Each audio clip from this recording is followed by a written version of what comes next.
Then you say, it's time to the darkness, okay? 1, 2, 3, action. It's time to the darkness.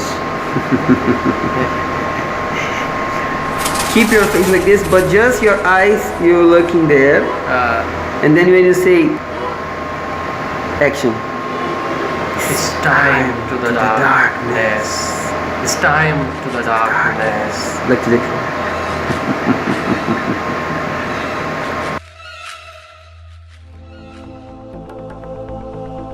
Rajesh, because I didn't know what you. I got it. Hello, I got people it. from India. My name is I- Rajesh. I want to talk about this movie, and let's start. Okay. Where are you gonna put this one? I don't like to be For YouTube, where do you play? Where do you think YouTube and in my page? Okay. What else? Which place you think I will upload this? नमस्कार इंडिया, नमस्ते, good morning, good evening, good afternoon. मैं आपका दोस्त राजेश।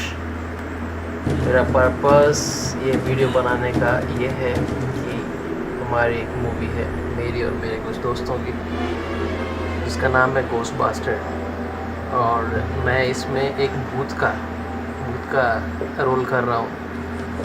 सो उम्मीद है कि आप इसको देखेंगे और शेयर कीजिएगा अपने YouTube में या जो भी आपका सोशल मीडिया जिस पे भी आपको शेयर करना और कमेंट करना और देखो। Poderes psíquicos do filme, meu primeiro filme Caça-Fantasmas. Olha ele aqui, ó, olha a cara dele. Hi everyone from Brazil.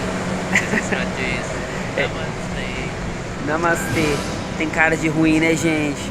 Pois é, mas ele só é malvado no filme. Na vida real, Rajesh is a good boy.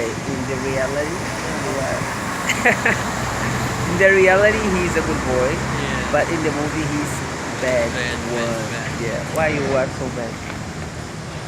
Because Angelo gave me the character like this, so I have to play because I really wanted to do something good with Mr. Angelo.